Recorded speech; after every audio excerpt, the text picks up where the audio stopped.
Welcome to the Wingmen Show. My name is Commander Drew Brown. With me, my man, my wingman, my friend, Dr. Paul Thompson. What's up, brother Paul? Oh, not much. I'm here with you. Good to see you. You sound stronger today than you did a week ago, which is I sure feel stronger. You know why? Because we're floating like butterflies and we stinging like bees. Rumble, you badass jet pilots, rumble. That's us, the Wingmen Show. Welcome to the Wingmen Show. And Dr. Paul and I have some great stuff for you today. We have an epidemic of loneliness.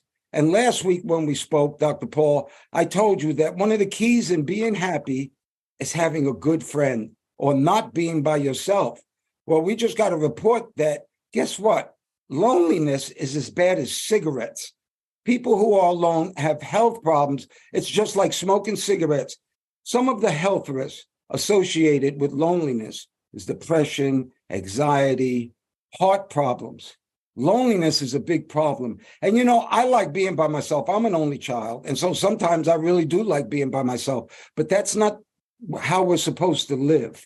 We're supposed to live in a social fabric.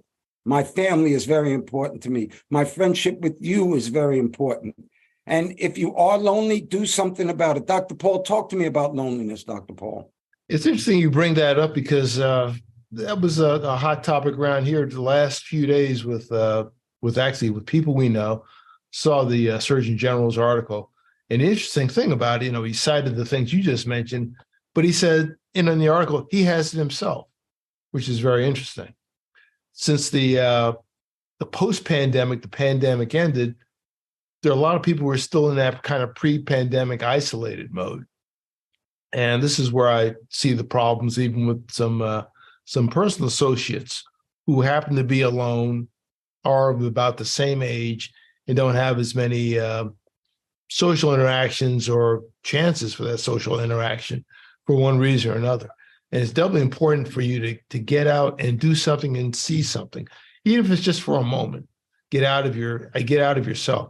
So in this sense, what you said about being an only child, I was too. I'm fine by myself, no problem. But that doesn't mean it has to be 24/7, 365 days a year. That's not what we're talking about. That's just a condition of birth. But your condition of life is important too. You can actually make yourself sick. 100%. Mentally, you can make yourself sick. 100%. And I think this is part of what was going on inadvertently with a lot of these folks. So the thing is to, if you don't want to get out and just be the life of the party, the important thing is to get out a little bit. A word here or there, a kind word, hopefully a kind word, but to speak with somebody, to go do something and get just beyond the self and beyond the screen. You're looking at us on screens, and shout out to those who look at us on YouTube. Please like, share, and subscribe. It helps us a lot if you give us a like. But subscribe to the channel and see when the new show comes out, especially to our YouTube folks and those who listen on the Spotify and the other podcast platforms.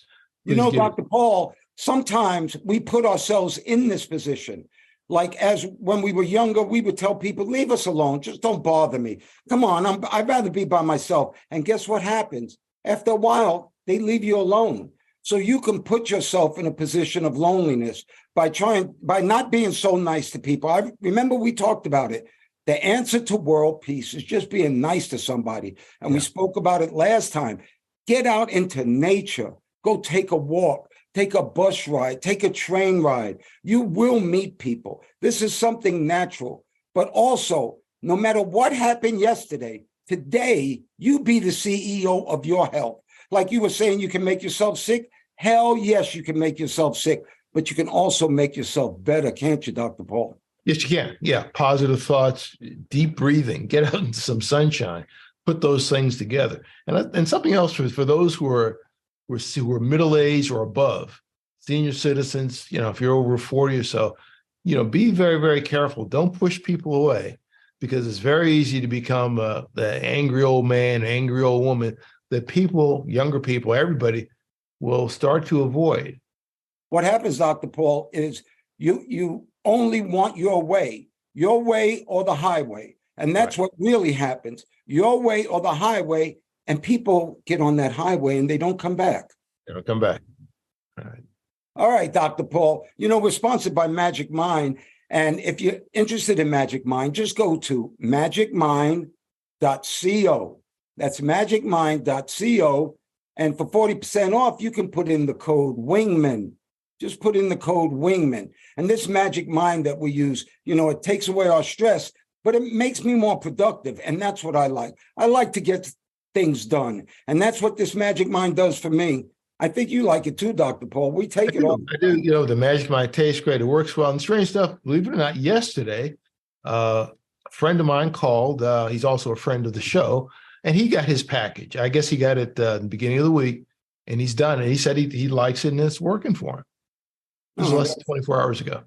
How cool is that? Well, everybody, like Dr. Paul said, write us a review on Apple Podcasts if you don't mind, and subscribe to us on YouTube. But what's even better, we have a newsletter every week, and that newsletter is at wingmenshow.com. And, frequent flyers, we call them, that's our listeners who listen to us every week. Well, frequent flyers, write us a letter. You can write us a question. You can ask Dr. Paul and myself anything you'd like. Write us at wingmenshow.com. Just write us a quick note. Maybe we'll try to answer it. We have one for you later today, actually. So guess what, Dr. Paul? The Navy that we were in, Army, CIA, FBI, a lot of people are having problems recruiting younger people. And that's because marijuana is now legal in 40 states medically, and I think in 20-something recreationally.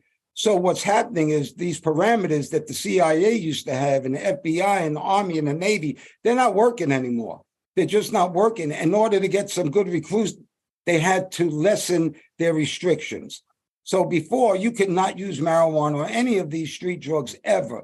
Well, now marijuana, you don't have to report other than 90 days prior to your application in most of these services. And what happens is now a lot of people are going to be able to get more jobs. Yeah, I saw that. They're lifting a lot of things, I guess, in conjunction with changes in society, because marijuana is now legal in more places than it was, say, 30 years ago. A lot of places, and it'll probably be nationwide in the not too distant future. And I guess if things became too restrictive, they wouldn't get anybody.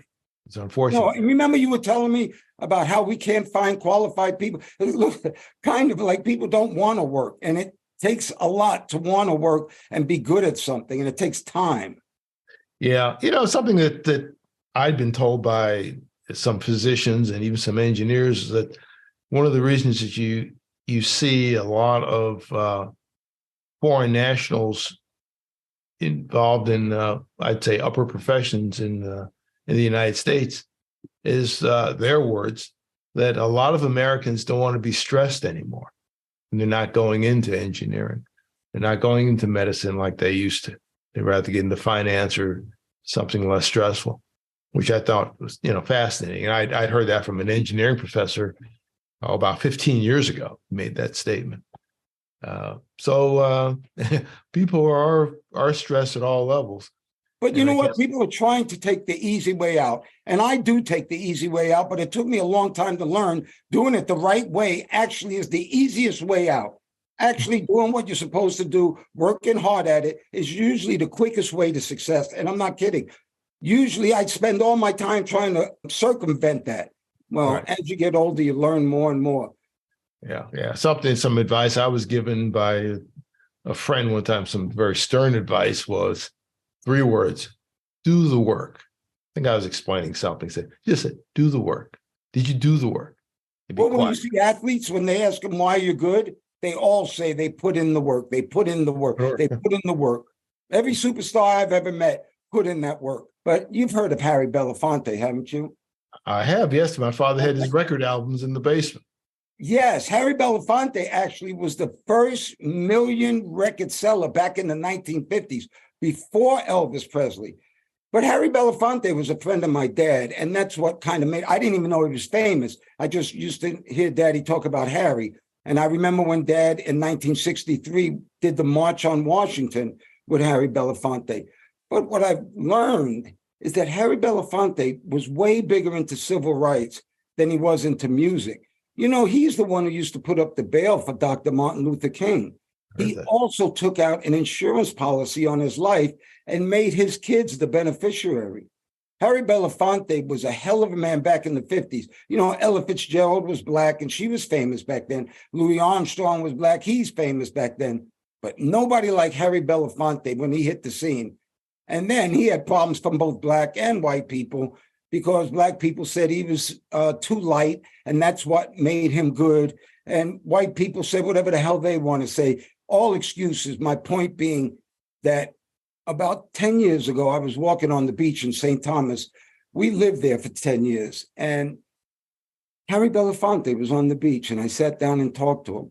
And we talked about him and my dad for a very long time.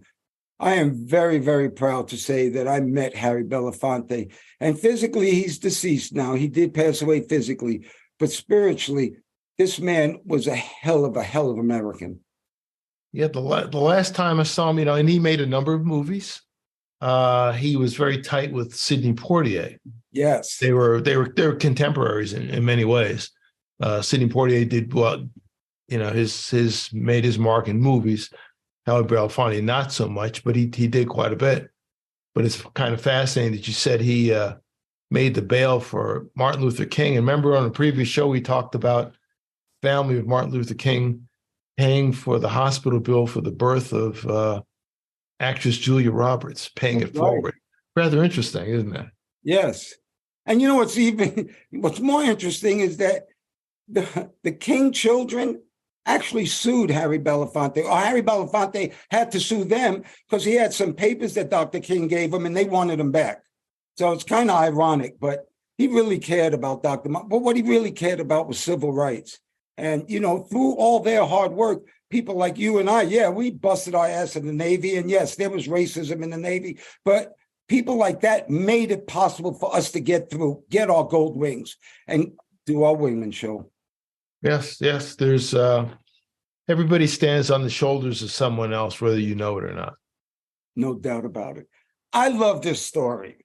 There was a rugby player in England, and he wanted to propose to his girlfriend. Well, he came up with this plan. His girlfriend just, I guess, graduated from nursing school, okay? So they were out playing rugby. It was teams, actually, 2 teams playing each other, kind of semi-professional. And all of a sudden, this guy goes down hurt, and everybody's gathering around him. And his his girlfriend runs out onto the field, and he's writhing in pain. And he looks at her, he pulls out a ring and proposes to her. I thought that is one of the cutest stories in the world, that she goes from fear to getting married. It was the Greetland All-Rounders against the Kirkbottom Cougars. And the 2 people's names were Chris Robinson and Amanda Tuckwell. I think that was a wonderful story, and I've been wanting to say that story for a while. Yeah, that's interesting. A way to get attention. It's funny. It reminds me of some things I've seen, these like flash mob things where they set up a proposal by setting up some kind of traumatic looking emergency situation. He pops out the ring. I remember seeing one with the guy getting arrested by the police and the woman coming over, and he takes off the handcuffs and hands it to her. He worked it out with the police. I think that's kind of high risk. High risk. I think that's high risk. I don't think I would do that, but it's a way to get attention. I hope they had guess what? That brings us for our Wingmen PSA from the 11 facts in life. Fact number 7, common sense and moderation. Time heals all. Sometimes surrender to win. Common sense and moderation. This has been a Wingmen PSA. That's one of the most basic things I could ever talk about. Common sense and moderation. Common sense really dictates so much in this world. Right. If you don't have it, life is a lot tougher. You can't teach that. No, you can't. Well, remember we were talking about our frequent flow line? That's at wingmenshow.com, wingmenshow.com. Well, we had a letter, and matter of fact, it's from our town, New York. A 55-year-old woman says that her sister is bipolar and that when she's on her meds, she's great. When she doesn't take her meds, she's awful. And she's going crazy and wants to ask us what to do about it. Well, first of all, let me tell you, Dr. Paul and I are not medical doctors, and I'm definitely not a medical doctor. My son's a doctor, but that doesn't make me a doctor. But I will tell you this. When somebody is bipolar, that means they really live two different lives and they have two different mindsets. What I was thinking is maybe when your sister's doing real well, do some videos, take some pictures, look at the difference. And then when she's not doing well, do some more videos, take some more pictures. And then when she's well again, try to show her the difference. The problem with taking any medication is usually medications make you well. And the first thing you want to do when you're well is not take medication anymore. Mm-hmm. Well, a psychiatrist told me this a long time ago. He said, why would you want to stop taking something that makes you feel good? And I didn't have an answer for that. So if you are on any of these kind of meds and you're feeling great, just stick with the program. It doesn't mean you're not natural. It means that science is caught up to our minds. And there are certain medications that can really help us during life. What do you think, Dr. Paul? Yeah, that's, I could see where this woman is very concerned about her sister. She says she's 55. So I assume the sister is, that age or less or a little bit more. And it's very, very important to keep control of yourself, especially in the world we live in now, because knowing the folks who've been off their medication and been into some very compromising situations. You see that on the street. In fact, it's dangerous, man or woman. With the way things are now today, it's easy for someone with a behavioral difference to spark a reaction that in many cases can be fatal. No doubt. And, all these, and I don't, we don't want to spread bad news, but it's all around us. But these shootings have nothing to do with the guns as much as it is the people who are shooting. Yes. You realize that mental health, and we talk about it all the time, that's the problem in our country. That's the problem on this planet. It's the way people think. And there are ways to get well. That's what I want people to understand. The problem is when most people are off their meds or they go, a certain way, they don't think they are. People who are not right mentally balanced don't think that they're not right mentally balanced. They think everybody else is unbalanced. Yeah. And I think that's a great suggestion you made. Everybody's got these cameras. The cameras on your phone they're actually better than the cameras used in Hollywood 20 years ago. So now basically she could take a movie of her sister with full audio and everything and show it to her. This is what it is. I'm not making this up. As an aside, I had a roommate, dear friend, and he was a sleepwalker. He didn't walk. He would sit up. We were college roommates. He would sit up and he would start talking and lay down. His eyes are open, bloodshot. And he's like, you talk to a person, you talk to him, no response. He'd mumble something and go back down. And he'd always say that, I don't do that. And a few times there's like a group of us in the room and he's doing some weekend warrior kind of thing. He comes back exhausted. He passes out on the bed and he'll get up and he started babbling. He's fully asleep. He'd sit up and he's talking. There's 6 of us, 7 of us.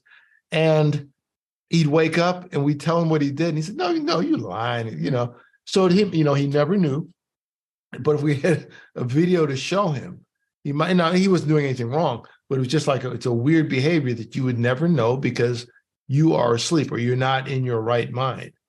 Now we have the technology to actually to demonstrate that, we're not making it up. It's not just a false UFO report. You are the UFO. Here's the picture. That's you. This is your coat. This is the hat you're wearing. And today's cameras are better than they were, movie cameras 20 years ago, even. Our little iPhone cameras are like super great. Yeah, you can shoot a movie on them. You can shoot movies. They have done that. Yeah. They have done that. Okay, great one. And I think we're going to love this, but, a lot of people blame their genes. I sleepwalk because of my genetics, or I'm fat because of my genetics, or I'm dumb or smart, whatever. Well, they just found out that genetics don't have as much to do with your lifestyle and being healthy as much as your physical activity and your sedentary lifestyle. Mm-hmm. They're saying sedentary lifestyles and physical activities have much bigger markers on your health than your genetics. And that's a big one because, anytime you do something wrong, you'd blame it on your genes. Oh, my dad had this, my dad had that. Well, I think earlier in the show, Dr. Paul, we said, be the CEO. Be the CEO of your health, your mental health, and your physical health. What do you think, Doc? Yeah, you've got to be the CEO. I know people that have been who are very intimidated by doctors, dentists, anything, just intimidated by that whole called white coat syndrome. Blood pressure goes up. I'm told I have some of that. But they're just intimidated and they won't question things. You have to be the CEO. You have to know a lot of things because sometimes with the healthcare system as it is now, and I've gotten this from one good friend that's actually an administrator, a hospital administrator, that a lot of these things are for-profit organizations and they move on just as quickly as they can. They're not going to spend a lot of time with you. You've got to know some things. They're just trying to kind of clear the schedule, clear the plate. And for you to get the proper treatment, you have to know something, or at a minimum, have an advocate. Particularly if you've got an illness or you're impaired, you need to have an advocate, a friend, a relative, or someone that can speak for you and interpret for you. The worst thing is to be admitted to a hospital or some situation. You're in great pain. You're not in your right mind, really. You just can't take all in all the details and have to make some serious decisions. It's nice if there's a person that can be an assistant, a co-pilot, if you will. Yes, and then we can talk about loneliness. Yeah, exactly. You push all these people away and you do get sick, you don't have anybody there for you. That's right. Like we said earlier, that's very unhealthy. And another, I just had this neck procedure and my son's a spine surgeon. One surgeon said one thing, my son disagreed with him. God bless it. I have somebody I could go to bounce that idea off of. But it's really important. A lot of people just listen to whatever the doctors say because the doctors have more medical knowledge and science behind them. And that is true. But don't ever forget, you are the most important person in your medical history to tell somebody how you're feeling. And when you're not feeling right, only you can really tell that. Yes, and listen to your physicians, of course, take advice and learn a few things yourself. And also don't be, second opinions. Get a second opinion, nothing, second, third, and fourth if you can. Not a bad thing. You gave the situation where your expert advisor, your son, disagreed with the first opinion. You got another one, you had the procedure, and 2 out of 3 worked out pretty well. That's very true. All right, let's change subjects real quick. Dr. Paul, I just found out, or we both found out, the top 10 healthiest states. And let me tell you why they're healthy. And they're healthy because the categories are crime, education, healthcare, natural environment, economy, fiscal stability, infrastructure, and opportunity. So are you ready for the top 10 states, Dr. Paul? Sure. What's the top 10 countdown? Do I have to hit the... Yeah, drum roll. Number 1, Utah, then Washington, Idaho, Nebraska, Minnesota, New Hampshire, Iowa, Wisconsin, Vermont, and surprisingly, Florida. Those are the top 10 in those categories. You know what the worst are? And we'll start from number 9 is Michigan. We're going to from good to worst. 41, Michigan, South Carolina, Oklahoma, Alabama, Arkansas, West Virginia, New Mexico, Mississippi, Alaska, and Louisiana is the last. Wow. Well, we don't live in one of those states right now. All right. Well, there's 10 groups that probably feel good and the others don't feel so good.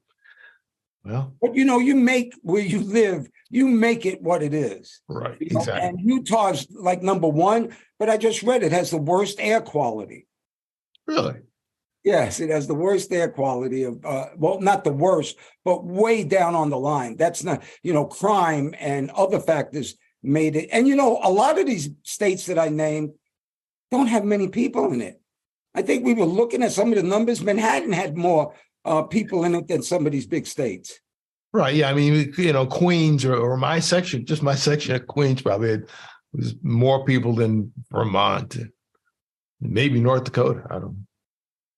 Well, I thought, hey, how about this question real quick? because you're smart, Dr. Paul. How many times a minute does the human being blink? How many times do you blink in a minute? 3 seconds. I'd say 22. Oh, just minus 10 from that. The number is 12. 12 times a minute is the average blinking of a human being. Dr. Paul, we talk about our wingman all the time. This guy's a hero. You want to tell us about our wingman this week? Yeah, our wingman is not a pilot yet. His name is Dylan Reeves, and we're in Warren, Michigan. And this wingman, well, he's not a pilot. In fact, he's not even old enough to drive. Of course, you can actually fly an airplane and be underage to drive. So you have to be a licensed pilot. But anyway, he's too young to do anything. He's only 13 years old. He's a middle schooler. And he jumped into action. Basically, it looked like something out of an adventure movie. I can't think of it was a movie with Keanu Reeves. But what it was he was on his way home in a school bus. He's on his way home in a school bus from Lois E. Carter Middle School in Warren, Michigan. Mm-hmm. And the school bus driver was having some kind of an episode, and she looked back and told the children, "Well, I'm gonna pull over here for a second." But as she was doing that, she sort of started to go unconscious and was losing control of the bus. He comes up from about 5 rows back, and he grabs the steering wheel, standing there, and he sticks his left foot out, and he manages to apply the brake. He doesn't jam it on, he applies the brake and brings the bus to a stop, I guess to the curb, opens up, and he directs the other children to call 911. I guess everybody has a cell phone now. And there's a little commotion there. But I think he said there were like 60 kids on the bus. And who knows about kids, how much traffic. And so basically he was a hero. He was recognized by the school and recognized by the city. And he was issued a proclamation by the mayor of Warren, Michigan. In fact, there's a video on it. You can see it on TV. There's a picture of his family and the little child, and he's fairly modest about it. But it was a very heroic act with no preparation. And he jumps up, and it's all on video. It's rather remarkable. So our congratulations to young Dylan Reeves. Job well done, and you are an official wingman of the Wingmen Show. No doubt about it. How old was Dylan? He's 13 years old. That's the age you get bar mitzvah. That's the age you become a teenager. That 13, that's a hell of a year right there. Well, Dr. Paul, another great show. And I will always tell you, whatever is meaningful and whatever is beautiful. And Dr. Paul and all our listeners, whatever makes you happy, may you have it today and forever. Dr. Paul, I pray for peace. I pray for peace too. And thanks again to our listeners and all those who subscribe to the show for liking, sharing, and putting on this message. Thank you very much. Thank you once again, Dr. Paul Thompson, my friend. Thank you for your love, your time, and that's something that we won't ever get back. I want to thank all the listeners too. Thank you so much for doing the show, Dr. Paul. We're jamming. Well, thank you, Mr. Drew, for inviting me on. Always good to talk to you. And ladies and gentlemen, please remember to like, share, and subscribe to this podcast or any of the podcasts. If you're looking at YouTube, they say smash the like button. Don't smash it. Just press it gently and use as a link to all your friends. You can also look at us on our website, wingmenshow.com, WINGMEN show, SHOW.com, altogether, wingmenshow.com. And we hope to see you in the future. Thanks again, Mr. Drew. Oh, you're welcome. And we're still floating like butterflies and stinging like bees. Rumble, you badass jet pilots, rumble. May there be peace on earth, and goodwill towards all men and women.